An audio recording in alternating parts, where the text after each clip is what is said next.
కోపం ఎక్కువ ఉండే భార్య లక్షణాలు మరియు ఆ లోపల దాగిన కారణాలు. కుటుంబ జీవితంలో కోపం అన్నది ఒక భావం, కానీ అది ఎక్కువైపోతే సంబంధాలపై ప్రభావం చూపిస్తుంది.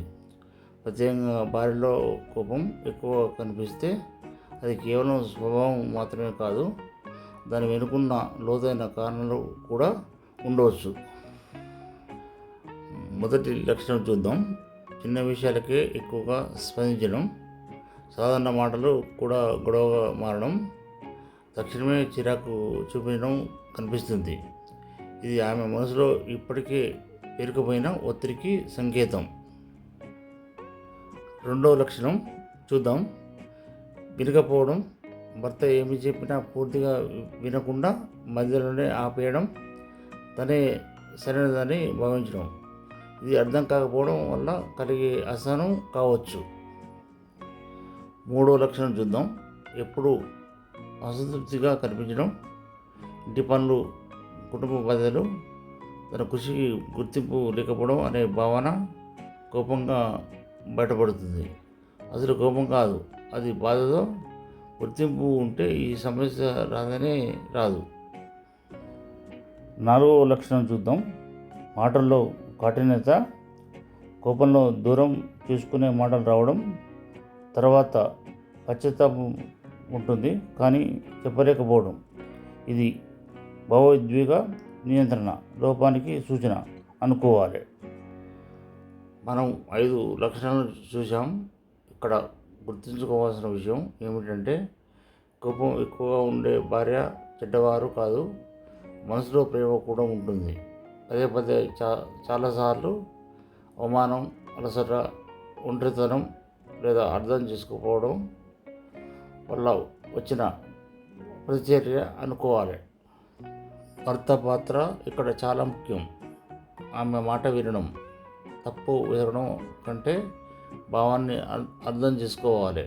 చిన్న ప్రేమ చూపించిన మనసులో ఒత్తిడిని వీడే మాట చెప్పడం, ప్రతి విషయంలో సాయం చేస్తే ఆమె కోపాన్ని శాంతింపజేస్తుంది, ఆమె ప్రేమ మూర్తిగా మారుతుంది.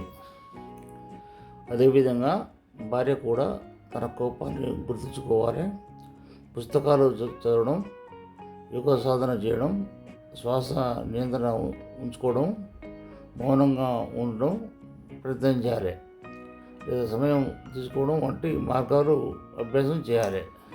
విజయవంతమైన దాంపత్యం అంటే ఎప్పుడూ గొడవలే లేకపోవడం కాదు, గొడవ వచ్చినా పరిష్కరించుకునే పరిపక్వత ఉండాలి.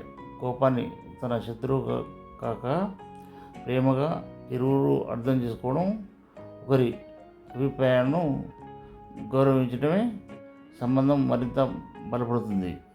అర్థం చేసుకోవడం అదే నిజమైన ప్రేమ. కోపం చెడ్డది కాదు, కానీ ప్రేమను గాయపరిచితే మాత్రం ప్రమాదం. భార్యాభర్తల మధ్య గొడవలు రావడం సహజం, కానీ అవి గెలవాల్సిన యుద్ధాలు కావు, అర్థం చేసుకోవాల్సిన అవకాశాలు మాత్రమే.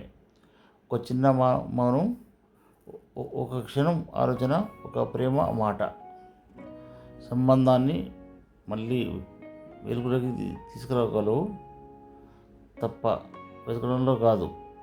భావాన్ని అర్థం చేసుకోవడంలోనే నిజమైన బలం ఉంటుంది. ఈరోజు ఓర్పు చూపితే రేపు శాంతి దక్కుతుంది. ప్రేమ అంటే మాటల్లో కాదు, ఒకరినొకరు అర్థం చేసుకునే మనసులో ఉంటుంది. అర్థం చేసుకోండి, ప్రేమగా మాట్లాడండి, సంతోషంగా జీవించండి. ఈ వీడియో భార్యాభర్తల మధ్య గొడవలు పరిష్కారం చూపే అని నా చిన్న ప్రయత్నం. ఈ వీడియో నచ్చితే లైక్ చేయండి, మన బంధుమిత్రులకు పంపండి. మీ అభిప్రాయం కామెంట్ రూపంలో చేయండి.